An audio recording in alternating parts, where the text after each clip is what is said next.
Oke, kita lanjut lagi ya. Tadi videonya terputus. Teacher buat lagi karena tadi durasinya cukup pendek dan belum selesai materinya. Kita lanjut lagi materinya ya, tentang flora dan fauna. Nah, kita masuk lagi di fauna. Yang tadi yang teacher sudah jelaskan bahwa kekayaan bangsa Indonesia itu cukup banyak. Tapi di sini kita cuma membahas flora dan fauna saja yang ada di halaman 29 pada buku tema ini, pembelajaran 3 dan 4, dan ada di halaman 36 pada buku tematik itu.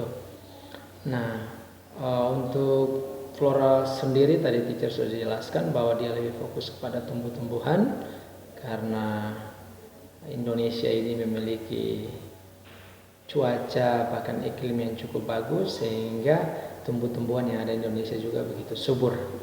Oke, kita lanjut ke bagian fauna ya. Nah, untuk fauna sendiri ya lebih fokus kepada hewan atau binatang yang ada di Indonesia dan juga dia juga cukup banyak ya. Kalau kita tahu ya, Indonesia memiliki kekayaan ini yang cukup melimpah. Nah, sebelum teacher lanjut, kalau teacher sarankan kalau boleh ya kita sebagai orang-orang yang ada dalam bagian bangsa ini untuk tetap menjaga ini semua ya, untuk melestarikan supaya anak-anak berikut bahkan generasi kita juga dapat menikmati. Oke, kita lanjut tetap masih di fauna. Untuk fauna sendiri kalian bisa lihat di buku pembelajaran 4 ya, ada di pembelajaran 4 halaman 36 dan 37. Sana sudah dijelaskan, tapi teacher akan menjelaskan sedikit mengenai keragaman dan penyebaran fauna di Indonesia.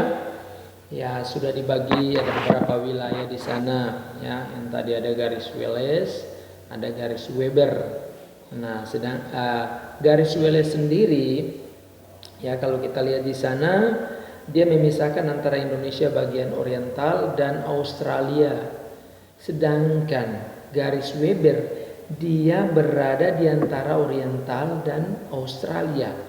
Yang satu memisahkan, yang satu di antaranya. Nah, teacher mau jelaskan garis oriental itu ada di buku ya, di teks buku kita. Ada di sana pembagian wilayah Sumatera, Jawa, Bali dan sebagainya. Di sana juga ada jenis-jenis hewan ya atau fauna, ada banyak sekali, ada gajah, harimau, badak Sumatera, tapir, badak, bercula, satu, beruang madu, orang hutan ya, tarsiu dan berbagai macam sampai kepada elang Jawa ya. Begitu juga karena ini sudah pembagian daerah. Ada di wilayah Australia ya, dari mulai meliputi daerah Papua, Maluku, Nusa Tenggara dan Sulawesi. Ya, di sana ada hewan-hewan atau binatang-binatang seperti walabi, ada kuskus, ada oposum, dan ada jenis-jenis yang lain seperti cendrawasih, kakatua raja, dan kasuari. Dan ada wilayah yang terakhir, yang ketiga, yaitu wilayah peralihan.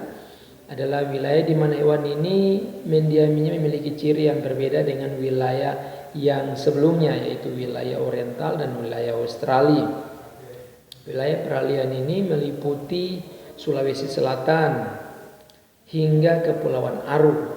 Peralihan meliputi di wilayah ini dapat dikatakan sebagai hewan endemik Indonesia karena tidak memiliki kesamaan dengan daerah yang lain atau yang sebelumnya. Hewan yang berada di wilayah peralihan ini adalah hewan komodo, anoa, babi atau babi rusa, dan burung maleo ya. Itu yang bisa dijelaskan. Mudah-mudahan dengan penjelasan singkat seperti ini tentang keragaman flora dan fauna, siapapun yang bisa menonton, terutama anak-anak teacher yang luar biasa, bisa memahami dan bisa memberikan sedikit pengertian dari teacher ke anak-anak dari buku ini. Kalau belum mengerti, teacher minta maaf, tapi yang jelas kalau belum mengerti lagi bisa lihat lagi di buku Mungkin ini hanya video pembelajaran singkat, mudah-mudahan bisa bermanfaat. Nanti setelah kalian tonton video ini selesai, esok harinya teacher akan memberi tugas. Jadi jangan lupa apa itu garis Wallace, garis Weber, pembagiannya apa-apa saja, ya. Fauna itu apa, flora itu apa, ya kalian bisa belajar. Itu saja, sekian dan terima kasih. Tuhan berkati.